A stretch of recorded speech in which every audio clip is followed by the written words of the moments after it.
අයිබෝන් කියලා හැමෝම අපේ මකරා TV YouTube channel එකට සාදරයෙන් පිළිගන්නවා. අද අපි ඇවිල්ලා ඉන්නේ මේ ශ්‍රී ජයවර්ධන විශ්වවිද්‍යාලයට ව්‍යවහාරික විද්‍යාපීඨයට විශේෂ පුද්ගලයෙක් හමුවන්න. ඇත්තටම මේ වෙනුවටත් ඇය ගැන ලංකාවේ සමාජය දන්නවා ප්‍රාමාණිකව. මොකද අපි දැක්ක ඇය තමයි මේ ඉකුද්දාක ප්‍රකාශයට පත් කරපු ලෝකයේ ඉහළම 102 විද්‍යාඥයන් පිරිස අතරට එක්වුණු ලංකාවේ 24 දෙනාගේ ලැයිස්තුවේ මුලින්ම නම් සඳහන් වෙන්නේ ඇයගේ නම. ඇය තමයි මහාචාර්ය මෙත්තිකා විතානගේ ව්‍යවහාරික විද්‍යාපීඨය ශ්‍රී ජයවර්ධන විශ්වවිද්‍යාලය. මහාචාර්යතුමිය අයිබෝන්. අයිබෝන්.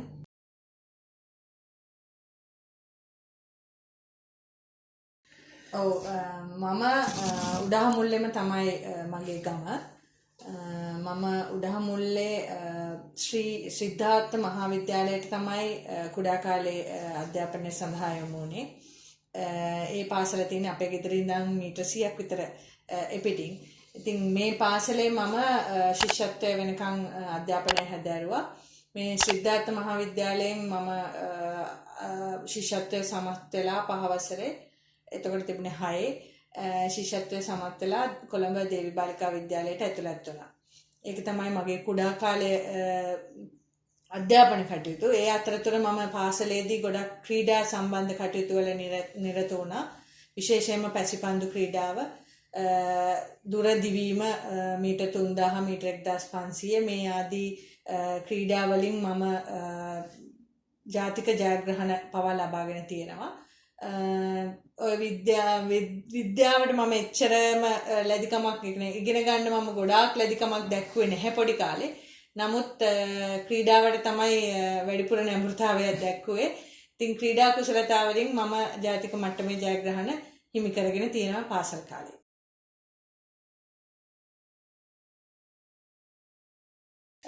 ඇත්තටම මගේ තාත්තා කලා විෂයන් හදාරපු කෙනෙක්. එයා ශ්‍රී ජයවර්ධනපුර විශ්වවිද්‍යාලයේ කලා උපාධියක් හිමි පසු කාලීනව ජන සංනිවේදනයේ සහ සංනිවේදනයේ මාධ්‍ය පිළිබඳව වැඩ කරපු කෙනෙක්. මගේ තාත්තාගේ උමනාව තිබුණේ මම කලා විෂයන් හදාරනවට.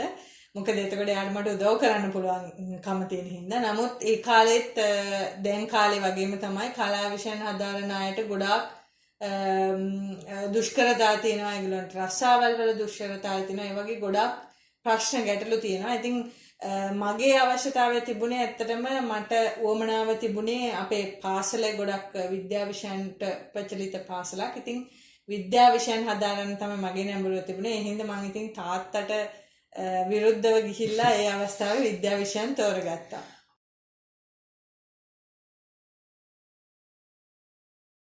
ඇත්තටම නැහැ. මට වොමනාව වුණේ අපස උසස් පෙළ කොහොම හරි සමත් වෙලා ඉදිරියට පැසිපන්දු ක්‍රීඩාව සම්බන්ධයෙන් ඉස්සරහට යන්න තමයි බලාපොරොත්තුව තිබුණේ. ඉතින් අපි පැසිපන්දු ක්‍රීඩා කරද්දී අපිට ගොඩක් වෙලාවට පාසලෙන් පසුව පැසිපන්දු ක්‍රීඩාව කරද්දී ක්ලබ් මැචස් එකව ගහනවා. ඊට පස්සේ ඒ වගේ වෙලාවල් වලදී අපිට ගොඩක් ආරාධනා ලැබුණා බැංකු වලින් සහ ගුවන් හමුදාවෙන් පවා ආරාධනා ලැබුණා ඒගොල්ලන්ට අපිට එකතු වෙන්න කියලා. නමුත් තාත්තත් එක්ක ඒක කරන්න බැරි වුණා. ඉතින් ඒ නිසා එයාගේ බලාපොරොත්තු වුණේ කොහොම හරි මම විශ්වවිද්‍යාලයට ඇතුළත් වෙන්න. ඉතින් ඒ නිසා මට එයාගේ බලාපොරොත්තුව සපුරා දෙන්න මම පළවෙනි පාර A levels වලින් හොඳ ලකුණු තිබුණේ නැහැ. ඒ නිසා දෙවනි පාරත් මම අපස උසස් පෙළ කරලා විශ්වවිද්‍යාලයකට යන්න සමත් වුණා.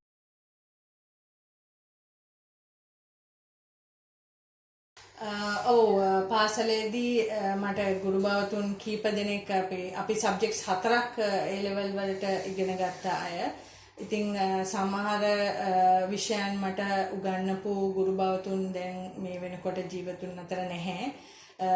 තවත් අය මාත් එක්ක මේ අපි හම්බ වෙනවා කතා කරනවා. ඒ විදිහට ජීවත්ව සිටින අයටත් මේ වෙලාවේ මම ජීවතුන් අතර නැති ගුරුභාවතුන්ටත් මගේ ප්‍රණාමය හිසනාමා පුද කරනවා.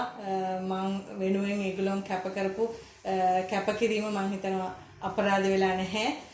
අපතේ ගිහිල්ලා නැහැ. ඉතින් ඒ නිසා ඒගොල්ලෝ හැමෝටම මගේ පාසලටත් මම මේ වෙලාවේ මගේ හිසනම මගේ ආචාර්ය සහ ගෞරවය පුද කරනවා.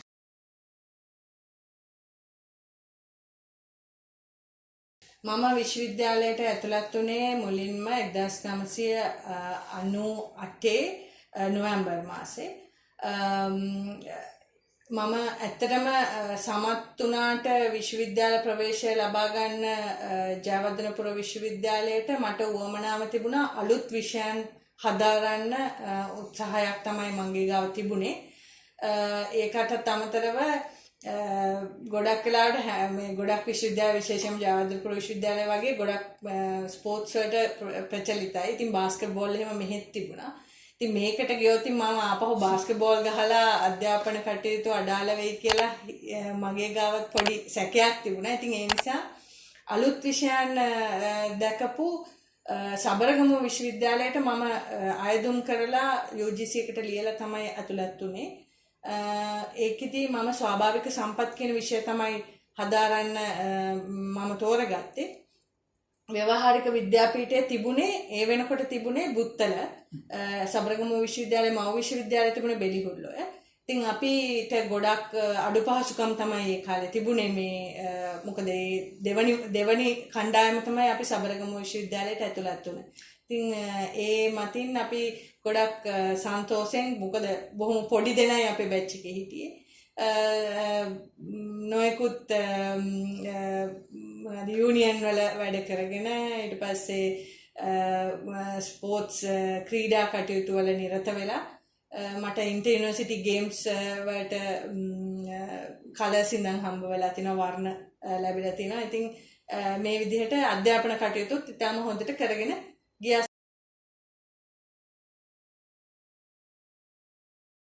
අපහසුයි ගොඩක් අපහසුයි මොකද ගෙදරින් මම ගෙදර එකම ළමයා.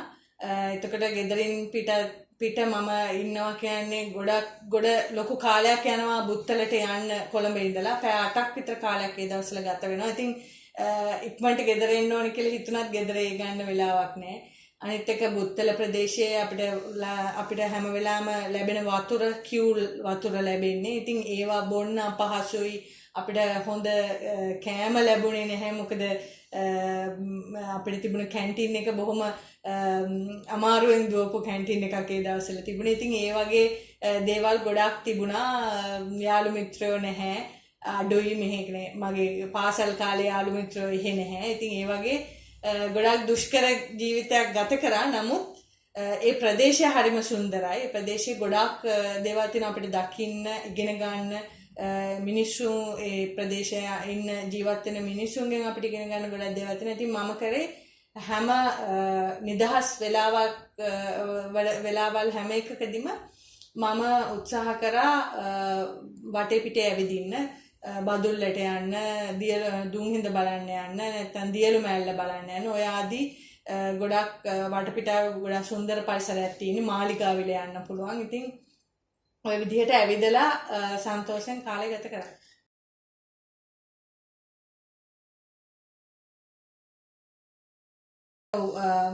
මට විශේෂයෙන්ම අපි සබරගමු විශ්වවිද්‍යාලයේ ව්‍යවහාරික විද්‍යාපීඨයේ නොයෙකුත් ගුරු භවතුන් විශේෂයෙන් ලෙක්චරර්ස්ලා අපි කියන කතිකාචාර්යවරුන් අපිට ගොඩක් දැනුම ලබා දීලා තියෙනවා.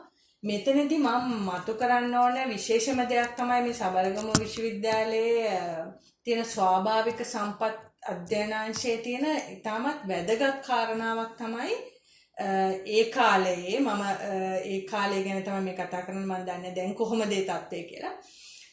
හැම සබ්ජෙක්ට් එකකට හැම විෂයකටම අපිට තිබුණා ගොඩක් වෙලාවට මේ ස්වාභාවික සම්පත් ආශ්‍රිත විෂයන් හැම එකකටදීම අපිට තිබුණා ක්ෂේත්‍ර චාරිකාවක නිරත වෙන්න. එකක් හෝ වැඩි ගාණක්. ඉතින් ඒ ක්ෂේත්‍ර චාරිකාවලදී අපි ගොඩක් අත්දැකීම් ලබා ගත්තා.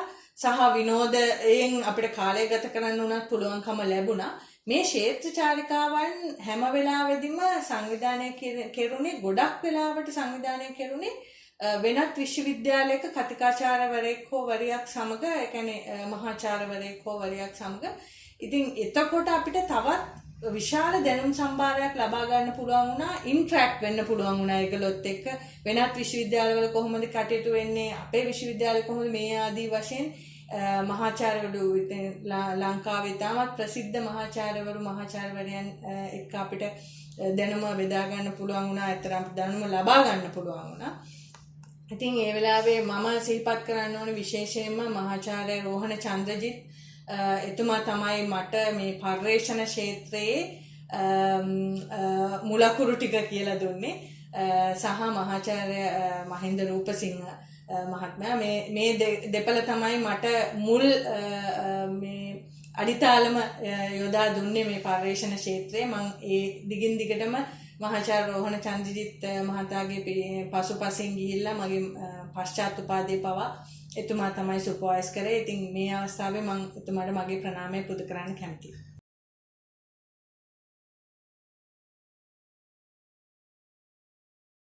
මම ජයවර්ධනපුර විශ්වවිද්‍යාලයට එකතු වෙන්නේ 2017. මේ 2017 වර්ෂයට කලින් මම 2009 තමයි මගේ ආචාර්ය උපාධිය නිම කරන්නේ. කෝපන්හේගන් විශ්වවිද්‍යාලයේ ඩෙන්මාර්ක් වල. ඊට පස්සේ මම ලංකාවට එනවා. මොකද මම එතකොට මගේ අම්මා විතරයි ජීවතුන් අතර හිටියේ. මම අම්මව බලා ගන්න ඕන හින්දා මම ලංකාවට එනවා. 2009 ඉඳලා මම රැකියාව කරේ මහනුවර හන්තාන මූලික අධ්‍යයන ආයතනය. එතකොට ජාතික මූලික අධ්‍යයන ආයතනය කියලා දැන් අපි හඳුන්වන්නේ. මෙතන මම පර්යේෂිකාවක් විදිහට මගේ පර්යේෂණ වැඩ කටයුතු පටන් ගත්තා. ඊට පසු කාලීනව අවුරුදු 9ක් විතර ගත වුණාන් පස්සේ මම ජයවර්ධනපුර විශ්වවිද්‍යාලයට ඇතුළත් වෙනවා ජ්‍යෙෂ්ඨ කතිකාචාර්යවරියක් විදිහට. ඊට පස්සේ තමයි මේ ගමන අලුත් ගමනක් ආරම්භ කළේ.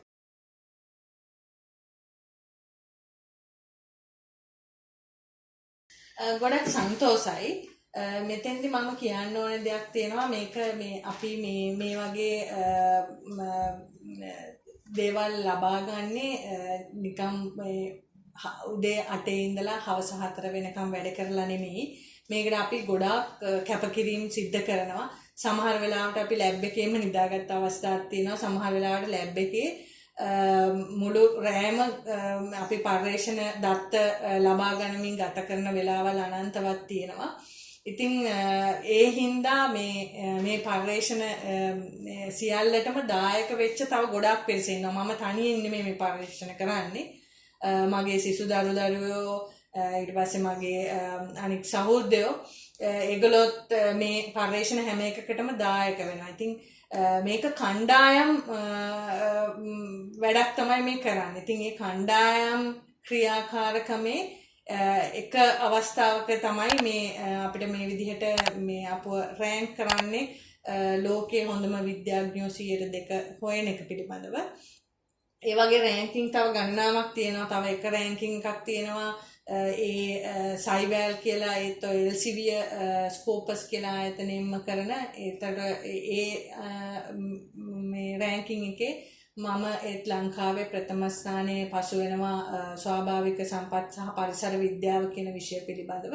ඉතින් මේ ආකාරයේ ජයග්‍රහණ ගොඩක් ලැබලා තියෙනවා පර්යේෂණ වලට පර්යේෂණ වලින් සහ පර්යේෂණ පත්‍රිකා වලින්. ඊට අමතරව ඉතින් තවත් නොයෙකුත් ජයග්‍රහණ අපේ ජීවිතය පුරාවටම අපි කතා වෙලා තියෙනවා. ඉතින් මේ ලෝකයේ 102 තෝරගත්ත විද්‍යාඥයන්ගෙන් ලංකාවේ 24කින් මට ප්‍රථම ස්ථානය ලැබීම පිළිබඳව මම බොහොම සන්තෝෂ වෙනවා. මේ වෙලාවේ මම බොහොම ආදරෙන් මතක් කරනවා මේ ජයග්‍රහණය ලබා ගන්න අපට අතහිත දුන්න ආයතන ජාතික මූලික අධ්‍යයන ආයතනය, ජාතික විද්‍යාපදනම, ජාතික පර්යේෂණ සභාව සහ ශ්‍රී ජයවර්ධනපුර විශ්වවිද්‍යාලය ලංකාවේ ආයතන වලින් තව ලෝකීය ආයතන බොහොමයක් අපිට උදව් කරලා තියෙනවා. සහ මගේ සහෝදර පර්යේෂකයෝ සහ මගේ පශ්චාත් උපාධි හදාරන ශිෂ්‍ය ශිෂ්‍යාව මම මේ වෙලාවේ බොහොම ආදරෙන් මතක් කරනවා.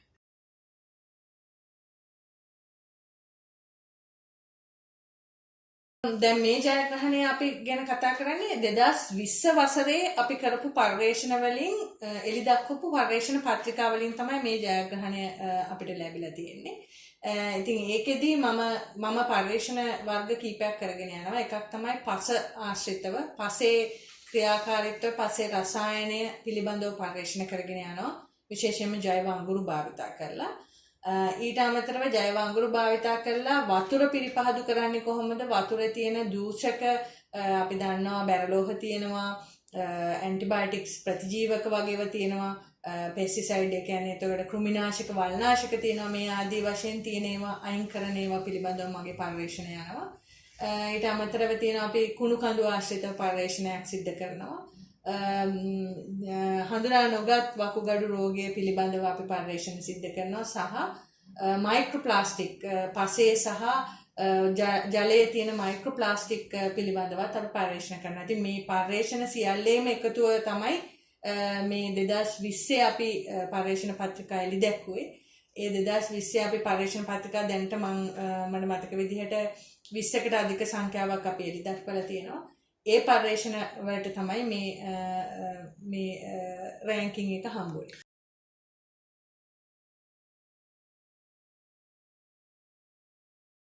මෙහෙම එතෙන්දී නම් මම ටිකක් තදට කතා කරන්න වෙනවා. අපි පර්යේෂණ කරන්නේ ගොඩක් මහන්සි වෙලා ගොඩක් අමාරුයි. මේ පර්යේෂණ වලට අපේ ශිෂ්‍ය ශිෂ්‍යාවොත් අපිත් ගොඩක් ලොකු කැපකිරීම් කරනවා. මං කියවා අර අපි ක්ෂේත්‍රචාරිකා යනවා, අපිට දවස් ගාණක් මේ පර්යේෂණ කටයුතු වල නිරත වෙන්න වෙනවා. සමහර වෙලාවට අපිට සමහර පර්යේෂණ කරගන්න පොඩි කොටස් කරගන්න අවශ්‍ය පහසුකම් නැහැ. එතකොට අපි පිටරටවල අපේ කවුරු හරි යාළු මිත්‍රාදීන්ට කතා කරලා හරි නැත්නම් පිටරටවල් වල ඉන්න ලොකු පර්යේෂකයන්ට අපි ඊමේල් යවලා ඒගොල්ලොන්ගේ උදව් ලබා ගන්න අවස්ථා හැමක් තියෙනවා. ඉතින් ඒ අමාරුකම් මත අපිට පර්යේෂණ කරන්න ගොඩක් පහසුකම් නැහැ. මෙතන බැලුවත් සමහරවිට පේනවා මේ කොහොමද අපි පර්යේෂණ වල නිරත වෙන්නේ කියලා. ඉතින් ඒ අඩු පහසුකම් යටතේ අපි කරන පර්යේෂණ වලින් අපි ගොඩක් ලොකු ප්‍රතිඵල එළියට දෙනවා. මේ ප්‍රතිඵල අපි සමාජගත කරනවා. අපි ඒ පිළිබඳව රජයට කියනවා, ඒ පිළිබඳව අමාත්‍යාංශවලට දැනුවත් කරනවා, ඒ පිළිබඳව අදාළ නොයෙකුත් ආයතන දැනුවත් කරනවා. ඊට අමතරව අපි ස්ටේක් හෝල්ඩර්ස්ලා විදිහට ඉන්න ආයතන වලට අමතරව ජනතාව දැනුවත් කරනවා. අපි මාධ්‍යවල කතා කරනවා, අපි පත්තරවල වලට ලියනවා. ඉතින් නමුත් ලංකාවේ ලොකුම තියෙන ගැටලුව තමයි මේ මොන දැනුවත් කිරීම කරත් අන්තිමට තීරණ ගන්නේ දේශපාලනඥයෝ. ඒතර අන්න එතනට ආවහම දේශපාලනඥයන්ගේ තීරණ රඳන්නේ හැම වෙලාවෙම මේ ඡන්දය මත. එතකොට ඡන්දය ලබා ගැනීම සඳහා ඒගොල්ලෝ මොකක් හරි දෙයක් කරලා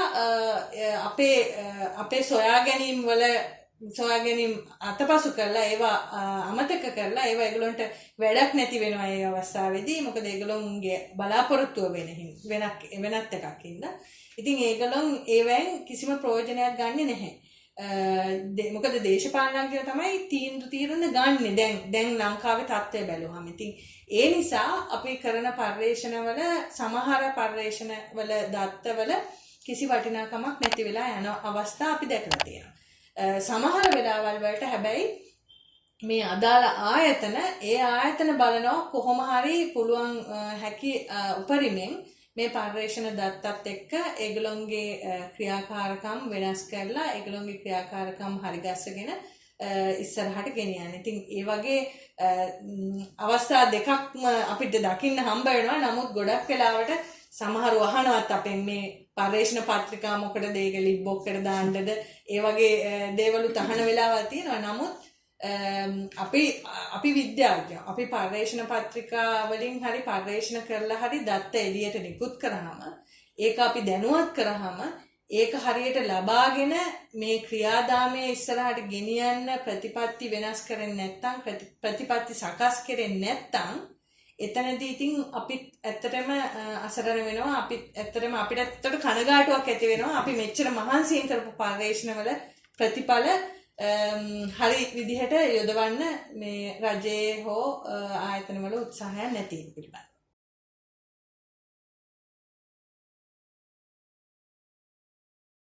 ලෝක විද්‍යා ඇකඩමිය කියන්නේ අපි කියනවා the World Academy of Sciences කියලා. ඒගොල්ලෝ සම්මාන ගණනාවක් ප්‍රදානය කරනවා හැම අවුරුද්දකම. එතකොට මේ ගිය අවුරුද්දේ 2020 වසරේ මේ අල් කෆාරි නැත්නම් ෆයාස් අල් කෆාරි කරාෆි කියන සම්මානය ෆයාස් අල් කරාෆි කියන සම්මානය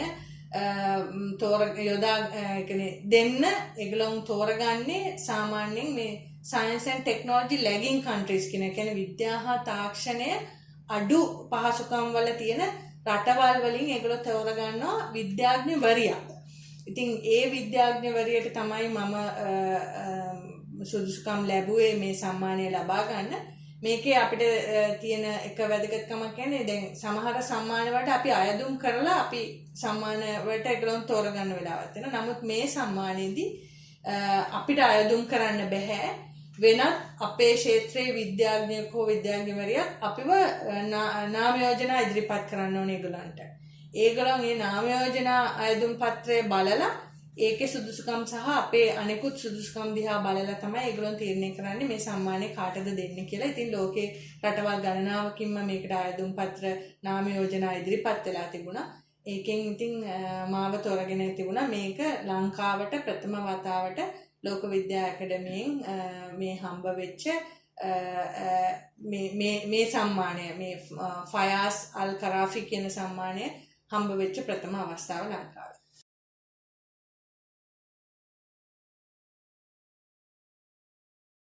අපි මම අර කලිනුත් කිව්වානේ අපි පර්යේෂණ 5-6ක් දැනට කරගෙන යනවා. ඒ පර්යේෂණ වල වඩාත්ම වැදගත් පර්යේෂණ කීපයක් වෙන්නේ අර මම කියපු කසල කඳු වලින් එන අපජලය දූෂණය අපජලය කෙලින්ම අපේ ජලය දූෂණය කරනවා. ඒක නවත්වන්න අපි උත්සාහ කරනවා කසල කඳු වලින් කොම්පෝස්ට් හදනවා. මේ කොම්පෝස්ට් හදනකොට කොම්පෝස්ට් හදන්න ගන්න මේ බයෝමෑස් එකෙන් 50% ආයි ඉතුරු වෙනවා. ඒක ආයි මොනවත් කරන්න බෑ ආපහු කසල කන්දට දානවා. ඉතින් මේ ඉතුරු වෙන 50%න් අපි ජෛව අඟුරු නිෂ්පාදනය කරලා ඒ ජෛව අඟුරු වලින් මේ කොම්පෝස්ට් අංගණයෙන් එළියට එන අපජලය පිරිපහදු කරන්න උත්සාහයක් දරමින් සිටිනවා. ඉතින් ඒක එක් සුවිශේෂී පර්යේෂණයක්. අනිත් සුවිශේෂී පර්යේෂණය තමයි අපි හඳුනා නොගත් වකුගඩු රෝගයේ තියෙන ප්‍රදේශවල මේ වකුගඩු රෝගය හැදෙන්න බලපාන රිස්ක් ෆැක්ටර්ස් මොනවද කියන එක. කියන්නේ තර්ජනාත්මක තත්ත්ව මොනවද කියන එක පිළිබඳව අපි අධ්‍යයනයක් කරගෙන යනවා. අපි හැමෝම දන්නවා මේ හඳුනා නොගත් වකුගඩු රෝගයට ප්‍රධානම හේතුව භූගත ජලය කියලා. ඒතර මේ භූගත ජලයේ නොයෙකුත් අයන වර්ග තියෙනවා. මේ අයන වලින් දැනට හඳුනගෙන තියෙනවා මැග්නීසියම්, සෝඩියම් සහ ෆ්ලෝරයිඩ් කියන අයන වලින් තමයි මේ හඳුනා නොගත් වකුගඩු රෝගය ඇති වෙන්න ප්‍රධානම හේතුකාරක වෙන්නේ කියලා. ඉතින් මේ භූගත ජලයෙන් විතරක් නෙමෙයි මේ අයන අපේ මිනිස් ශරීරයට ලැබෙන්නේ. අපි කන ඒ ප්‍රදේශවල ජීවත් වෙන ජනතාව ගන්න ආහාර වලින් ඒගොල්ලොන් බොන තේ වලින් මේ ආකාරයෙන් නොයෙකුත් ක්‍රමවේදයන් මගින් ඒගොල්ලොන්ගේ ඇඟට මේ අයන වර්ග ඇතුළත් වෙනවා. ඉතින් අපි පරීක්ෂණය කරන්නේ කොයිතරම් ප්‍රමාණවලින් මේ අයන වර්ග එක පුද්ගලයාගේ ශරීරයට ඇතුල් වෙනවද, ඒවෙන් වෙන හානි කොහොමද කියන එක පිළිබඳව.